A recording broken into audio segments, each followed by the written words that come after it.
Would someone from your table please be willing to share about a couple of the differences, the major differences between high school and college? Okay, go. Independence. Like that's a good thing and a bad thing. You know, like you have to plan everything yourself and be accountable for yourself like that. But more opportunities. Independence and accountability. The grand continuum. Okay. Yes. I think like a big thing for most people, it's like your first experience living with like total strangers. And that can be like a lot, like the first day. It's like it's brand new, like you're not with your family, your siblings or anything, you're with like literally someone you've never met in your life. And just like, all right, I'm living with you for a year. I think you just talked about the first chapter in the book, There's a Stranger in My Room. Actually, pretty well done. Thank you for that. What about, okay? Our table talked about being able to like find time for yourself because you're constantly surrounded by people, and in high school you're able to like go home and be away from friends and like have downtime, and then all of a sudden you come to college and you realize like 4 weeks in and you're like, I haven't been alone once for these entire 4 weeks. So that was one thing, and then also like the transition of identity and that your identity changes from high school to college, where you could be doing a part of like your student government in high school or athletics or whatever it is, and then you come to college and that's not the case anymore. And so kind of learning about who you really are and what you stand for and your own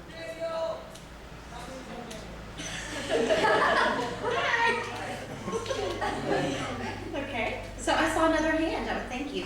Those are all excellent. And you know what the thing you said about identity over here? Okay, who was I talking to? Angel. Thank you. I'm sorry. My brain is tired. So what he was saying is that you have this identity that you've developed in high school, and you know that's a good thing. You're not still floundering around figuring out who you are, but then there's that flip side of it is that you had your thing when you were in high school and you knew what your thing was, and all the people around you knew what your thing was. And then you come to college and it's like nobody knows what my thing is. No one knows me. So it becomes up to you to be intentional about stepping out and making sure people do know who you are. So it's a really interesting continuum there too. Thank you. So there was another hand over here. I saw it. Thought I saw it. Anyone?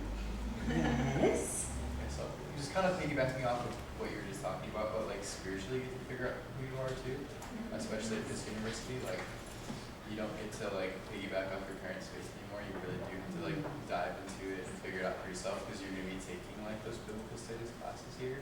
So it can either be a really good thing or a really bad thing, but I really do feel like it's a positive thing. So like you get to kind of dive in and really figure out like, okay, what do I believe and why do I believe it? And like here's the biblical context to back it up, and like maybe someone hasn't really like figured that out before. And then especially because students don't sign a statement of faith, like you're going to be in those classes like with different ideas and like different contexts and backgrounds, and it all kind of like collides right there. So you really do get to like experiment with stuff and like wrestle with some different ideas. And I don't know, I mean just for me personally, I think it's been like really helpful too. So that's a big difference.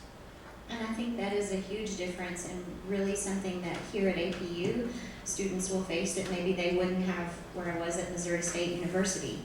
There was not a whole lot of that kind of challenge going on. So the academic challenges were there, the differences between high school and college, but here there are some real identity formation opportunities that are incredibly important. And I think you guys will play a key role in helping some of your mentees to be able to work their way through those. Okay, so I'm going to figure out her computer. Oh, good. I'm just not a Mac girl. Okay, so high school and college. There's just a little table here. That'll be good for the film. Okay, and so I won't read all of this to you, but basically it just talks about some of the things that you said. So self-advocacy. One of the things that wasn't mentioned is that there's one grading period. So there aren't progress reports, there aren't necessarily weekly updates or even monthly updates. You have a grade for the semester. And so it kind of becomes your responsibility to know how you're doing in class. And one of the things that surprised me over time in working with college students, particularly first-year students, is when you ask, how are your classes going? They're going fine. I think they're going okay. How do you know? I mean, I go. Have you gotten any grades back? No.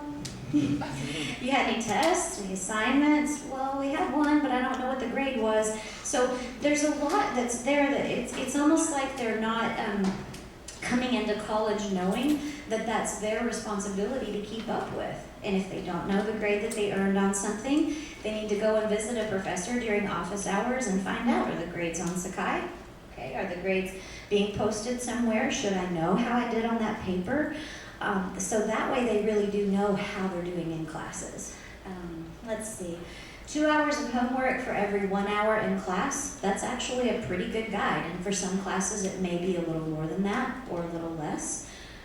But that's something to talk about as you're talking about time management with your students, and Alex will address that in a little bit.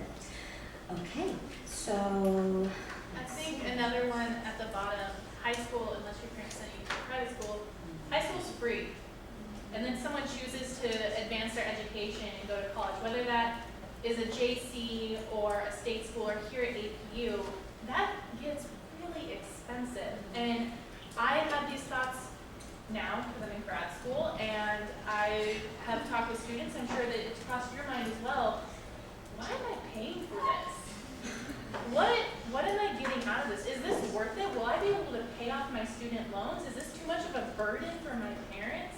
These are questions that, I have had for myself. I'm sure some of you have had some of those questions for yourself. And it's going to be a concept that, when school gets really hard and they're struggling, and, maybe their parents are struggling to help them pay, or they, get that email from the Federal Loan Service saying, your loan is just dispersed and this is how much you owe us, that can get really overwhelming. So that's something to consider as well, is encouraging them in this, showing them why it's worth it. What APU has meant for you in your life is academically identity formation, faith development, so that they know this decision was the right decision. This does have a return. thank you so much for that, Alex. I'm just kind of hearing it play in my mind what so many of you said during the interview process when we asked, what would you say to a student who is struggling academically and wanted to leave APU? Does that ring a bell? Yeah. Anyone? Yeah. We loved your answers to those. That's why you're sitting in this room, right? Yeah. So when you talked about saying, just reminding a student, well, why did you choose to come to APU in the first place? Take them back to when they made that decision about the motivation that was behind that. Take them back to that, and then share with them what Alex was just sharing with you. Share your own story. Yeah, what difference has it made for you? Okay. So academic determination and goal directedness.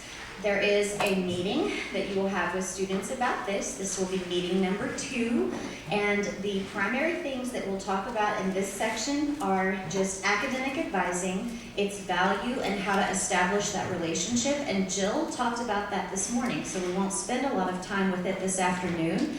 But academic advising is so important for these first-year students that we'll be coming into each of the first-year seminar classes and talking about it for a class period with them. So you'll get to hear some of that stuff again.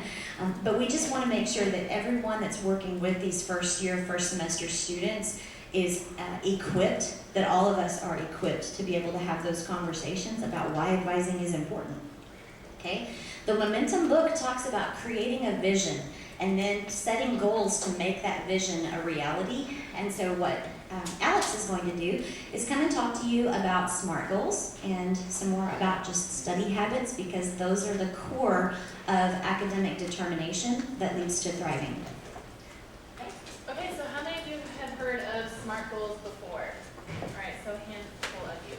A little more than a handful. So when you're making, I'll come over here.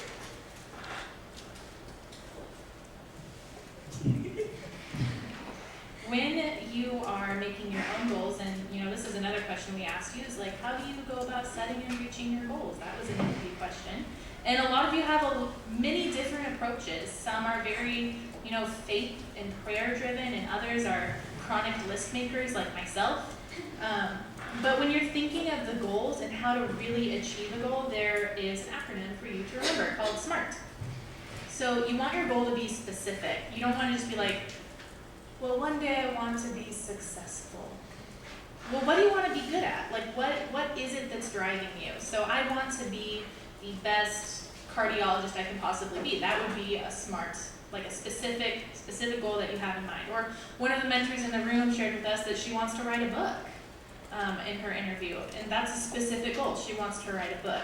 So it has to be measurable. I'm actually going to keep using her example because she just had a great answer in her interview, but I won't name her to embarrass. I don't want to embarrass. So your goal has to be measurable. Identify, quantifiable results and a time frame. So, what constitutes progress? If I'm trying to write a book, maybe I should have something done every week or every month, whatever that is, so that you know that you're moving forward in reaching that goal. You want your goal to be actionable. Every goal should start with an action word. So, for example, write a book. Writing is a verb. You are doing something there. Whereas my first example, I want to be successful, that's a desire, that's not a goal. At least not a smart one. You want to be realistic. So it should be challenging, it should be ambitious, but it shouldn't be so unattainable that when you don't make the mark, when you don't reach it, you feel so discouraged that you don't keep trying. You want it to be within the realm of possibility. And then you want it to be time-bound. So if this is long-term and you're not really sure when you're going to complete it, well, when do I have to have certain pieces of this completed by? So you're keeping yourself accountable. So those are the aspects of a really good goal. Breaking it down even further, how to write a really good goal and objectives. So you have your goal, and then you have 3 actions that go towards achieving that goal. And remember, you want those actions, those objectives, the writing to be smart, measurable, actionable, realistic, and time-bound. So I'm actually going to expound upon my example here because I didn't make it time-bound. So I'm going to pretend that I'm on academic probation. So my goal is to get off of academic probation. So my first objective is to meet with my academic success coach once a month for the semester. So there's the time bound. It's realistic. It's once a month. It's not that much. I can do this, and they're here to help me. I'm supposed to be meeting with them anyways. My second objective is to keep track of assignments using a planner. So I've never used a planner before, and I'm going to go to my Apex mentor, and they're going to help me figure out, maybe what time management style would work best for me or where I'm at. And that's something we're going to go over in a little bit. And so that's something that's measurable because I can look at my planner and be like, oh, shoot, I haven't been writing in this. I haven't kept myself accountable in this. How can I do better? Maybe there's a different method. The great thing about goals and writing objectives is you don't have to stick with your original plan. A lot of times when you set a goal and you set these objectives, you learn a lot about yourself and what doesn't work for you, and then you can adjust and find something that does. So maybe you start out, well, I'm going to write in a planner. But writing in a planner isn't good. So you download an app called Wunderlist that goes on your phone or your computer and will alert you and remind you of when you get things done. That might work better for some people. My third objective is to complete a writer's studio through the Writing Center because I'm not a good writer. And most of my bad grades have come from classes with heavy writing. So I'm going to go to the Writing Center and I'm going to set up a writer's studio for 12 weeks. That means I'm going once a week, and whatever assignments I have due, I'm working on with the same coach every single week. That's something that's realistic, it's measurable, and I'm actually getting results from it. And it's time-bound. And the result, hopefully, is that if I don't have at least significant improvement, I will be off of academic probation because I'm doing everything that I need to do to be as successful as possible. So, what I would like you guys to do is think of a goal that you yourself have for this school year or your time at APU and make it SMART and write it so that it has objectives. So I want you to do 3 goals. I want you to have an academic goal, I want you to have a physical goal, and a physical doesn't have to be, it can be stress related too. So if you feel like you're someone who's going, your physical / emotional goal, like that one. And I want you to have a spiritual goal. So go ahead and take some time to write your goal and the objectives, and I'll put the SMART thing up there so you can remember that. Have like super awesome, amazing, smart goals with wonderful objectives. I know that you're all tired. I'm tired too. But if I could get 3 people to share a goal, so one person to share an academic goal, one person to share a physical or emotional goal, and one person to share a spiritual goal, that'd be great. And then I'm gonna make you guys do something like energetic so that we don't all fall asleep in like the last push of today. So, who wants to share an academic goal? Rachel. Hi. So I have a goal this semester actually to find my focus in my major. I'm an English major, but I don't really know what I want to do with that. So my first step is to take English classes that interest me. Second, I'm going to talk to my teachers once I've been through those classes to sort of narrow in on something. And once I've decided, I want to follow through and take that seriously and then be happy. All right, so what class are you excited about this semester? Just curious. I'm taking a creative writing fiction class. All right, sounds fun. Okay, so physical goal. Does anyone? Yes, Marissa. So it's been said a lot that taking Sunday off is very important for like the Sabbath and stuff, and I know that like taking the weekends off is important, so I want to do that because it's like emotional stress relieving. So you like have a day off of like homework and stuff, but to do that you have to get all the work done during the week, which is a struggle because Netflix. And the second would be to be organized, so no work is forgotten until Sunday. So like using a planner and stuff. And then the third objective would be plan ahead so things that are due on Monday are done before Sunday. Yes. Very good. All right, and does anyone have a spiritual goal that they do not mind sharing? Yay, yes. Okay, so my goal was to start attending a church regularly by the end of the semester, and so the 3 objectives, that I put down were try different options and then get other friends on board so it's not the awkward loneliness of it all, and then also stay encouraged if the first one doesn't work out. All right, that's great. You can come to my church. It's a little far away, but my boyfriend over there is the musical director, so, you know, hit me up, we can talk about it.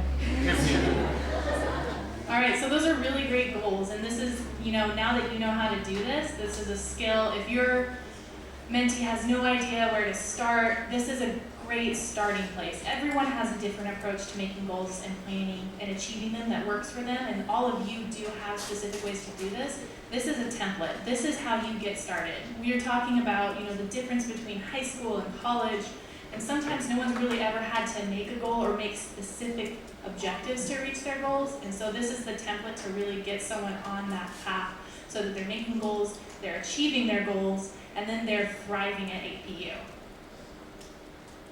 Okie dokie. So, at this point, we actually have a 10-minute break. So if you guys want to go to the restroom, grab a snack, and stretch, maybe like splash some cold water on your face,